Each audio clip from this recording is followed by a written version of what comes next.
તો ખાડી દેશોમાં ચાલી રહેલ યુદ્ધની અસર ભારત સહિત વિશ્વના અનેક દેશોમાં પડી રહી છે। તો ભારતમાં પણ ગંભીર અસરો જોવા મળી છે, ત્યારે ખાસ કરીને ઉદ્યોગ ધંધામાં આ અસર વધુ પડી રહી છે।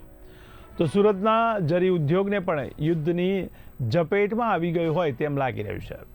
ત્યારે જરી ઉદ્યોગમાં કાચા માલ, ગુણવત્તા અને ચાંદી તેમજ તાંબાના ભાવમાં વધઘટથી વેપાર હવે ઠપ થવાના આરે પહોંચી ગયો છે। ત્યારે ચાંદી અને તાંબાના ભાવમાં સતત વધઘટ થતાં 70% વેપાર બંધ થવાની આરે છે। તો જરી ઉદ્યોગનો વેપાર મુખ્યત્વે સાઉથ દિલ્હી, બનારસ, લખનઉ જેવા શહેરો સાથે થાય છે।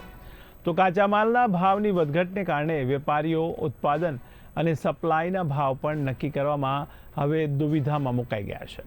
ત્યારે વૈશ્વિક બજારોમાં પણ માંગ ઘટી છે, જેથી કાચા માલનો ભાવ સ્થિર રહેતો નથી અને જો આ સ્થિતિ આગામી સમયમાં ચાલુ રહેશે તો નાના વેપારીઓ વધુ મુશ્કેલીમાં મુકાશે। નવીન ચંદ્ર ટી ચપડિયા, સુરત જરી goods producer cooperative society limited director. હાલ જે પ્રકારે જરી ઉદ્યોગમાં કેવી રીતે મંદીની અસર જોવા મળે છે, યુદ્ધના કારણે કઈ રીતે અસર છે?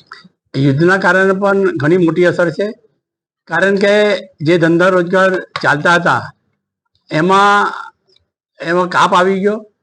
રો મટીરિયલના ભાવ વધઘટ મોટા પાયે થઈ।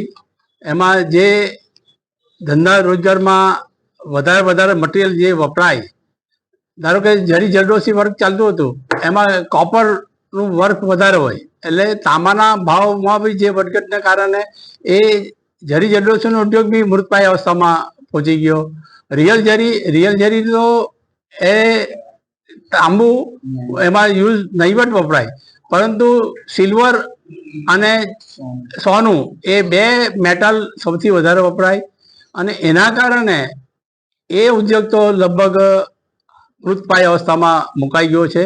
અને એના કારખાના જે અઠવાડિયામાં 1 કે 2 દિવસ જ ચાલે છે અને ખરેખર એ ઇમિટેશન જરી જે બને છે એના કારખાના પણ આ વેપારીઓ કારીગરોને રોટી આપવા માટે મોટો માલનો સ્ટોક કરી રહ્યા છે। અને અત્યારે પરિસ્થિતિ એવી છે કે પુરાની જે કઈ માલ ગયો છે એના હાલમાં આંતરરાષ્ટ્રીય બજારમાં જરીમાં વપરાતા કાચા માલ જેવા કે સોનું, ચાંદી, તાંબુ, જર્મન જેવી જે 4 બેઝ મેટલો છે તેના ભાવમાં અકલ્પનીય કે તમે કલ્પી નહીં શકો તેવી વધઘટ થઈ રહી છે। દિવસમાં 25-30 હજારનો વધઘટ થાય તો સ્વાભાવિક એની કોસ્ટિંગ કરવામાં અમને ઘણી મુશ્કેલીઓ થાય છે અને એના કારણે બહારના વેપારીઓ સાથે પણ અમારા સંઘર્ષમાં ઉતરવું પડે છે। બજાર સતત ઘટવટ થતું હોવાથી જે બહારના અમારા વપરાશકર્તા છે તેઓને એવી એક ડર બેસી ગયો છે કે હજુ પણ ભાવ ઘટશે અને એ લોકો અત્યારે લિમિટેડ જરૂરિયાત પૂરતો જ માલ ખરીદી કરે છે અને તેની સીધી અસર અમારા ઉત્પાદન પર પડી છે અને અમને ઉત્પાદન કાપ કરવાની ફરજ પડી છે। હાલમાં અત્યારે જરીનું ઉત્પાદન લગભગ 60-70% જેટલું ડાઉન કરવાની